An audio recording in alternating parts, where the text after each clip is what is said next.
Hello guys, ayan, so ako ulit ang inyong Auntie Eileen. So kagagaling ko lang sa day off, kauwi ko lang ng bahay. Ayan, medyo basa pa yung buhok ko kasi kaliligo ko lang kasi, ayun.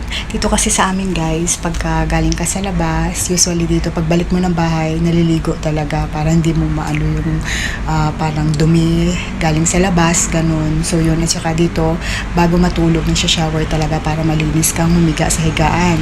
So yun, ginawa ko tong video to kasi tawag dito, sagutin natin yung tanong ng isang sisi natin. Kasi ang tanong niya is, may uniform daw ba ako? Tapos yung second na tanong niya is, may kasama daw ba akong Pinay dito sa bahay? At saka ang pangatlong tanong niya is kung ano yung agency ko. So hindi wow! Ang galing sumayaw at ang ganda. Ganyan ang mga dugong Pilipino. ko lang alam kung anong agency na tinutukoy niya, kung agency ko ba dito sa Singapore or agency sa Pinas. Kasi guys, sa nakapanood ng mga video ko dati, ako po ay direct hire. Ibig sabihin, dito po ako nag-apply sa Singapore bago nung na-hired ako, saka lang nila ako pina-training or pinapunta doon sa tie-up agency nila sa Pinas. So hindi ako nag-walk-in sa agency sa Pinas na sila yung naghanap ng agency ay ng employer ko dito sa Singapore. So yun, nakwento ko rin guys dati sa day of sa ano ko, yung about sa mga videos ko dyan, yung about dun sa agency ko dito, kung bakit hindi ko siya nire-refer sa inyo. CC, meron po akong video dyan na panoorin nyo na lang kung ano yung reason na may separate video kasi ako, kung anong dahilan ko kung bakit hindi ko nire-refer yung agency ko dito sa Singapore. Kaya yun, panoorin mo na lang sis. So hindi ko siya pwedeng i-refer sa'yo, so pasensya na, hindi sa dahil ayaw kitang tulungan, kundi ayaw ko lang pong matulad din sa inyo yung naging karanasan ko, at nandun sa video yung reason at may intindihan mo ako pag napanood mo yung video yun. Ngayon, kung ang tinutukoy nyo naman is agency sa Pinas, na tie up ng agency dito, bali hindi ako ang pumili ng agency sa Pinas, sila na po ang nagpapunta sa akin doon sa agency na yun. Yun yung NIR agency sa Cubao. I-search nyo na lang sa Google, NIR, yun. Tapos yung Luzerne, naging dalawa ang agency ko sa Pinas. Yun, may video din ako kung bakit naging dalawa ang agency ko sa Pinas. So yun, Sisi, i-check mo na lang yung video ko dyan. Medyo maraming video, so pero i-sort mo na lang, tsagaan mo na lang tingnan, nasa title naman din yun, nasa thumbnail ko naman yung kung bakit naging dalawa yung agency ko sa Pinas. Tapos yung first question mo sa akin kung may uniform ako. Sa first employer ko, oo, meron. May uniform ako. Ayan, may picture ako yan. Pakita ko sa iyo. Birthday ko yan. Ayun. Ganyan yung uniform ko. Naka-cola. Ayun, may ganyan. May kwelyo. At saka naka hanggang tuhod na na short. So, yun ay provided nila. Libre yun. Hindi ko siya binili. So, during working hours ko, suot ko yun. Pero paggabi, sabi ko nga, bago ka matutulog, maliligo ka muna. So, magpapalit ka na ng pambahay mo na gamit. At ako po kasi ay nag-aalaga ng newborn. So, medyo maselan. Kaya naka-uniform ako. Tapos, sa gabi, nag-aasikaso pa rin ako dun sa bata. So, hindi ako pwede na maiksi kasi kung mahal nyo ang trabaho nyo, parang awa nyo na huwag kayo magsusuot ng maiksi, lalo kung sa newborn kayo. May tendency po kasi na kahit gabi is parang i-observe nyo pa rin yung bata. So, ibig sabihin, baka may makita-kita kayo ng amo nyo, ganun. So, para na rin sa kapayapaan nyo habang nagtatrabaho kayo, kasi mahirap na baka mamaya pagsilosan kayo ng amo babae kasi nga nasa postpartum stage, yung ganun, yung medyo pa yan sila. So, yun, kahit naman tayo na pagdadaanan din yun. So, kaya para iwasan na lang. So, yun.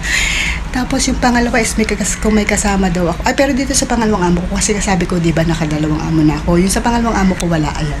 Kung makikita nyo, ayan. Ay, ayan. So, naka-short ako na hanggang dyan. Napantalon yan dati, na ginupit ko na lang. Para, kasi nga, kuripot ako kaysa bumili pa ako. Tsaka itong t-shirt, yan. Ito yung wala akong uniform dito sa pangalawang amo ko kasi ang ko na dito is dalawang babae na bata na ang edad ay 9 at saka 10. Ay, nung nag-start ata ako parang 7 or 8 o 8 or 9, parang ganun yung dalawang alaga akong babae. So, hindi naman maselan, hindi sila maselan, kaya okay lang na wala akong uniform. Pero dun sa una kong amo is may uniform. Kung tatanungin mo ako kung alin yung mas prepared ko, kung may uniform o wala, Siguro para sa akin is depende sa sitwasyon. Mas komportable ako guys na walang uniform. Kasi may time kasi dun sa alaga akong newborn, hindi kasi may iwasan na pagpawisan ako kasi kumikilos ako sa araw. So palit na naman ako ng damit and meron lang ako, kung hindi ako nagkakamali is 4 na pares lang ng uniform. So, 4 o 5, parang ganun. So pagka ano ka na, pawisan ka na, palit ka na naman ng damit. So palit ka ng palit, so kailangan mo siyang malabhan agad kasi yun may uniform ka. So dapat talaga, may time na naubusan ako ng uniform kasi may schedule ako ng pag-washing, although mabilis lang naman matuyo kasi automatic naman yung washing nila. Pag tinanggal mo na is konti na lang, ihahang mo na lang yan, matutuyo din naman agad. Pero may time kasi na laging umuulan dito, so hindi agad natutuyo yung uniform ko. Naubusan talaga ako guys kasi nga pagkabata o newborn kasi depende kung maselan pa, at yung sa akin pa kasi is bagong magulang sila, so yun medyo maselan. Kaya ano talaga, palit ako ng aking damit no na pambahay ko, hindi siya uniform kasi naubusan ako. So dumating sa point na ganun, siguro mas, kung ako mas prepared ko na lang siguro kung yung mga ganito lang, mas komportable ako. So yun, at saka parang hindi nakakailang na yung suot ko, naka-uniform talaga, yung ganun. So yun. Tapos yung sa pangalawang tanong mo naman is kung may kasama akong katulong din dito, na helper din dito sa bahay, wala po. Bali, ang kasama ko lang po dito yung lola, yun ang nagluluto sa amin. Sa unang amo ko din, wala din, ako lang din mag-isa.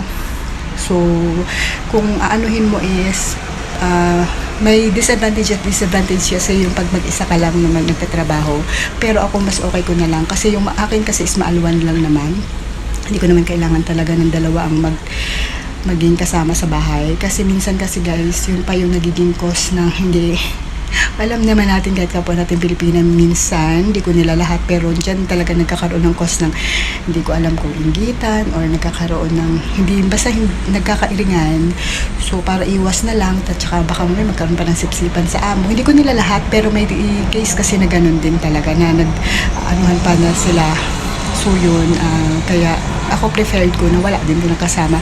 Doon sa unang amo ko, doon sa newborn ko, ang naging kasama ko lang doon is yung confinement lady na tinatawag nila. Kasi pag newborn ng alaga mo guys, bago pa lang yan ipanganak, hindi ka mahihirapan dyan kasi ang first month o 2 months nila, depende kung gaano katagal i-hired nila yung nanny na yun, sila ang mag-aalaga sa bata, hindi ikaw. Hindi nila pagkakatiwala yun, lalo pag first baby nila. Talagang meron talagang sa kanila na yun talaga ang magpapaligo, yun lahat, mag-observe ka lang, pati pagpapakain sa amo natin. Kasi yung amo natin babae nun is may parang nutrients sila, yung mga seed or mga pinapakuluan, meron yan silang mga ganun na iba yung pinapakain nila, pinapainom nila dun sa mga among babae. Tinuturuan pa rin, yung sa case ko tinuturuan niya kung paano yung tamang pag-breastfeed, kung gaano ka, ilang beses ba, yung every when pagpa-breastfeed, hindi kasi pwede nang pagka umiyak yung bata, breastfeed mo yung ganun. So tinuturuan niya yun, pati siya rin yung sa pagpapaligo, lahat. Kaya kung newborn kayo, tapos kabado kayo, first time kayo kasi hindi nyo alam ang gagawin, kasi iba talaga guys ang pagpapalaga ng newborn dito. Huwag kayong mag-alala kasi hindi yan yung pagkakatiwala sa inyo agad-agad, unless mga second o third baby na nila, yung lola or basta meron yan talaga na mag-guide sa'yo, hindi talagang ikaw lang lahat. So hindi kayo mamumroblema. So yun lang guys, sana nasagot ko Sisi. Kung minsan medyo magulo yung explanation ko, mag-comment ka lang ulit. So yun lang, bye bye.